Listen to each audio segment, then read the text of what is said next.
Marilah kita berdoa.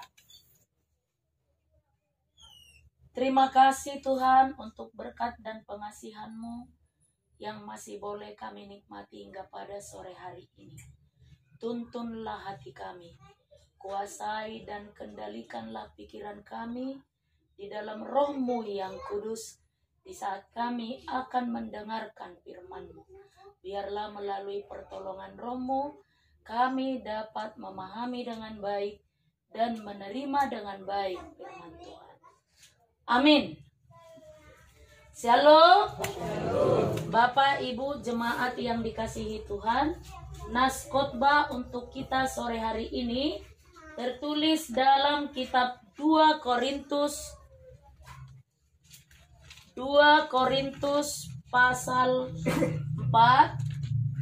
2 Korintus pasal 4 dimulai dari ayat 13 hingga pasal 5 ayat 1.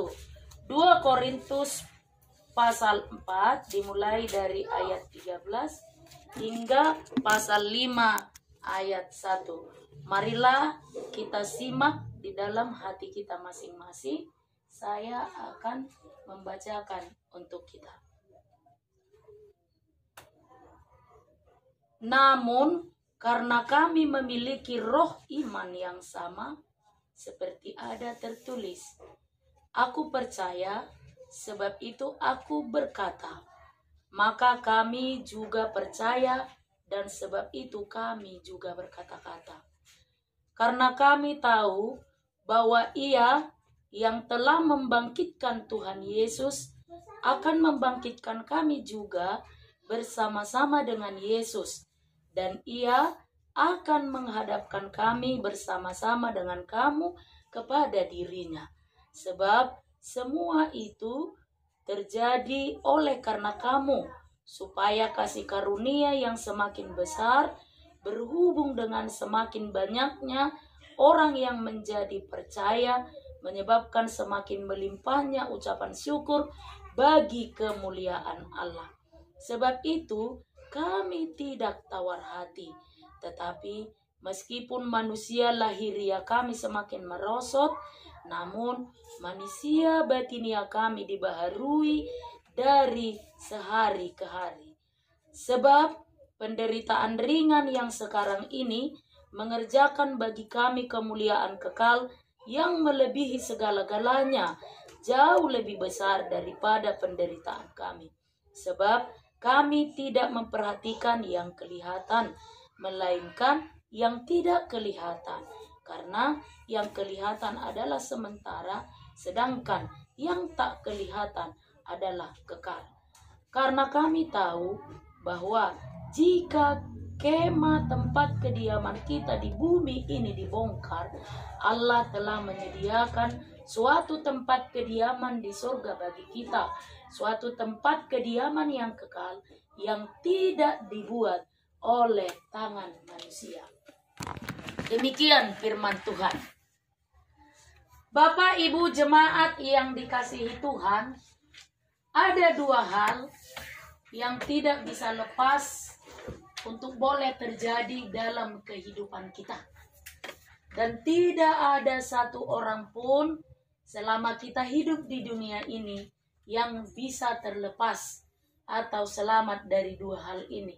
Yang pertama adalah sukacita atau bahagia, lalu yang kedua adalah kesusahan, penderitaan, persoalan, pergumulan hidup, dan banyak lagi hal-hal yang membuat kita lemah, seperti nas khotbah hari Minggu yang lalu. Tetapi Bapak Ibu jemaat yang dikasihi Tuhan, yang paling banyak membawa orang percaya jatuh ke dalam keputusasaan, kalau dalam nas khotbah ini dikatakan tawar hati, yang paling banyak adalah kesusahan dan penderitaan. Jarang orang kalau sukacita dia jauh dari Tuhan, jarang. Tapi kesusahan, penderitaan, persoalan, arsak niroha, sitaonon, somalna, boydoon mabanibana, deusiat di mata. Pertanyaannya Bapak Ibu, kekhawatiran, kegelisahan, kesakitan, dan lain sebagainya itu, jika ini terjadi dalam kehidupan kita, kenapa biasanya orang yang mengalami ini sulit melihat keberadaan Allah? Sulit melihat kekuatan dan kemahakuasaan Allah. Sehingga dia larut dalam kedukaannya, larut dalam kesedihannya, larut dalam persoalannya, larut dalam kesakitan yang ia rasakan. Sehingga dia sulit percaya bahwa Allah mampu mengatasi segala persoalan yang dia alami. Nah, apalah yang membuat itu kira-kira, Bapak Ibu jemaat yang dikasihi Tuhan? Seolah-olah ketika orang mengalami kesusahan itu, penglihatannya langsung gelap. Dia tidak melihat lagi Allah yang maha kuasa itu. Ketika persoalan yang bertubi-tubi itu muncul, lalu dia merasa bahwa Allah telah kalah atas persoalannya yang luar biasa itu. Maka dalam nas khotbah sore hari ini, Bapak Ibu yang dikasihi Tuhan, Paulus hendak mengajarkan kepada kita bagaimana sesungguhnya cara menghadapi pergumulan. Karena seperti yang saya sampaikan di awal tadi, bahwa tidak ada seorang pun di antara kita yang tidak mungkin mengalami kesusahan. Tidak ada seorang pun di antara kita yang tidak akan mengalami persoalan yang terkadang membuat kita lemah, bahkan tidak berdaya atau tidak percaya lagi kepada Tuhan. Jadi dalam nas khotbah ini Paulus hendak mengajarkan kita supaya kita melihat pergumulan yang kita alami itu hendak membuat kita semakin melihat kekuatan Allah. Jadi Paulus katakan bahwa dalam kelemahanku aku beroleh kekuatan. Dalam penderitaanku aku dikuatkan. Dalam persoalanku aku dimenangkan. Jadi kita tidak lagi melihat penderitaan itu sebagai sesuatu yang melemahkan, mematahkan, bahkan membuat kita tawar hati. Karena itu orang percaya tidak boleh khawatir. Orang percaya tidak boleh lemah. Orang percaya tidak boleh patah semangat. Orang percaya tidak boleh tawar hatinya. Karena itu Bapak Ibu jemaat yang dikasihi Tuhan, ada 3 hal yang disampaikan oleh Paulus melalui nas khotbah sore hari ini, cara menghadapi pergumulan. Yang pertama adalah orang percaya tidak boleh khawatir. Di ayat 13 hingga ayat 15 ditekankan bagi kita agar kita tetap setia kepada iman kita. Tetap setia kepada iman kita. Unang besay lau merdatu mulu maul melum sahi. Aku saya huingok dok kamangnya waktu melayani di Berus dulu. Orang maul marasoho taburuna, katakanlah umur 35 tahun ke atas, ngaturi pelu gudang sia-sia. Ola gagal panen, ngaturi pelu gudang sia-siaran. Majau opung nama, majau naburu nama, majau sumangok nama. Mula dong persoalan pertikaian antara keluarga, ngaturi pelu gudang sia-siaran. Masih terjadi hal yang seperti itu. Apakah pengaruh itu sangat kuat hingga sampai sekarang ini? Kita harus jujur katakan, sangat mempengaruhi. Walaupun dia dalam bentuk yang lebih modern. Muluna jolo taboto, hal sipele beguani, contohnya mamele tu hau-hau na belga, mamele tu kuburan, mamele tu tempat-tempat yang kita anggap keramat, angker, dan lain sebagainya. Tapi dia sudah dimodifikasi dalam bentuk yang lebih modern saat ini. Nah, seperti anak-anak muda kita, tanpa kita sadari, mereka terjebak dalam hal ini. Arong na poso bulung yang dia udah putus dengan kekasihnya, yang tadinya dia sudah menganggap bahwa itu jodohnya, tiba-tiba putus, dia patah hati. Lalu dia membuka sebuah aplikasi. Bagaimana cara mendapatkan pasangan? Memang dituntun di situ, tapi dituntun ke arah marah. Contohnya dibuat di situ, Anda gagal karena auramu kurang terbuka. Entah ke arah mana lah itu. Sehingga auramu ini perlu dibuka. Dengan cara apa? Benar dikirimkan batu. Semacam batu-batu Alerang nai pakai mo nai te betu diogi. So tungi ulok keburu so nanon betu nai parmanisan. Ada kan lebih modern dia kemasannya. Jadi berhati-hatilah, aka amang inang, berhati-hatilah. Paulus dia masih menyinggung pengorbanan Yesus dalam nas khotbah ini. Ingatlah, Yesus itu mati karena apa? Dosamu. Dan dia akan kembali bangkit supaya apa? Kita hidup. Ini yang perlu. Sedangkan kematian dipedelu Tuhani. Namate dipahihe Tuhani. Ya, kolam marsa pikiran tergulak pakilalaanta dan tetap dari Tuhan. Itu sebabnya kita diingatkan melalui firman ini. Orang percaya itu tidak boleh khawatir. Karena apa? Yesus sendiri, dia telah mengalahkan maut. Yesus sendiri, dia telah bangkit. Bahkan dari kematian sekalipun. Nah, arsak ni rohana tahadapion, tang sahat dope Tuhan matiakan. Ketakutan yang kita alami ini belum sampai ke ambang kematian, bukan? Nah, kematian sekalipun sudah dikalahkan oleh Tuhan. Karena itu nggak perlu takut, nggak perlu khawatir. Jangan sampai tawar hatimu sehingga menganggap Tuhan itu lemah, tidak berkuasa, memenangkan dan memberikan solusi atas persoalan hidupmu. Karena itu Bapak Ibu jemaat yang dikasihi Tuhan, seorang dengan yang lain pasti punya kesusahan masing-masing. Nah, nas khotbah sore hari ini mengingatkan kita tidak boleh khawatir. Dalam hal apapun jangan khawatir.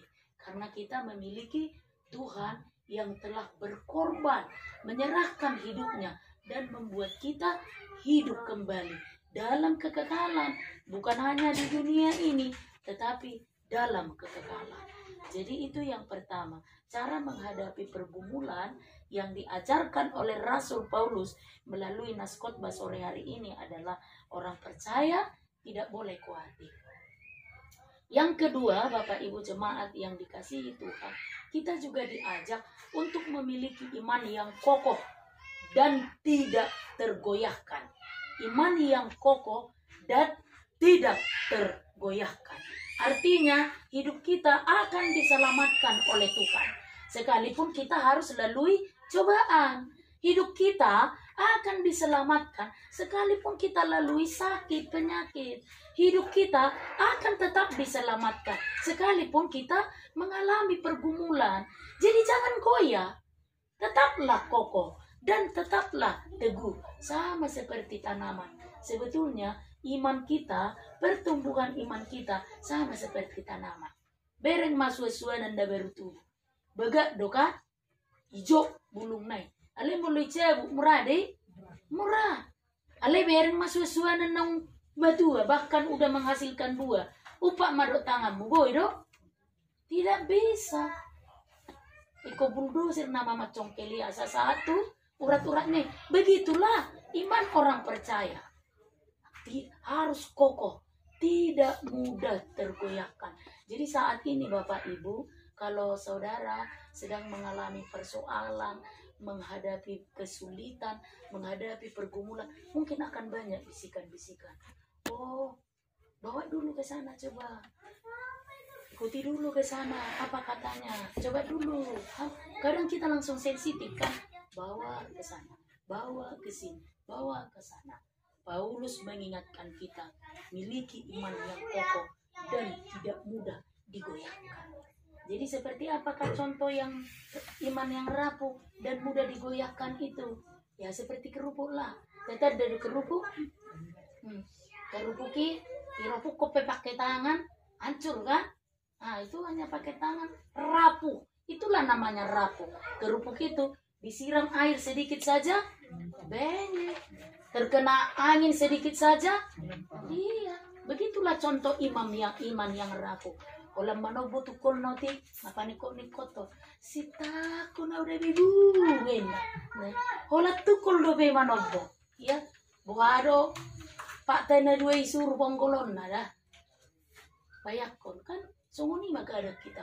Hanya sedikit saja kita disentuh, tapi kita meraung-raung luar biasa. Itu adalah salah satu yang saya contohkan tadi. Kita masih rapuh seperti kerupuk.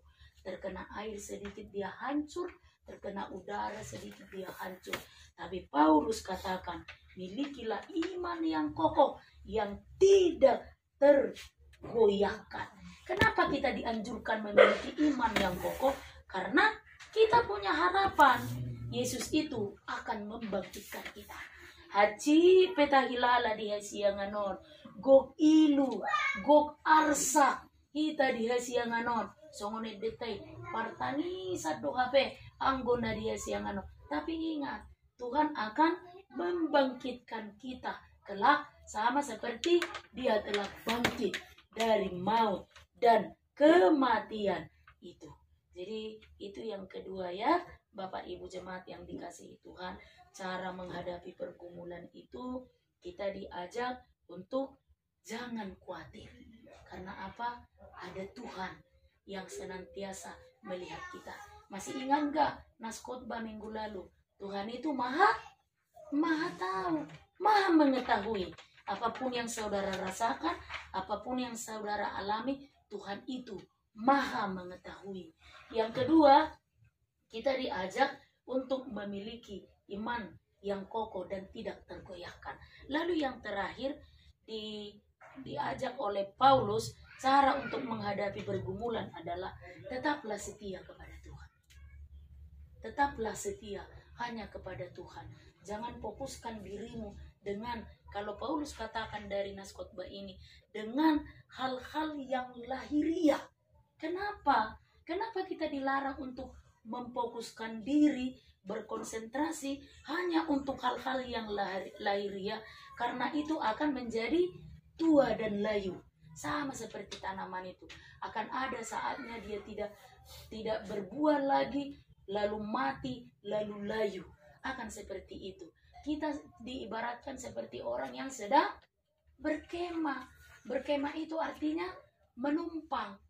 Jadi kalau berkemah, nggak menetap kita di satu tempat itu.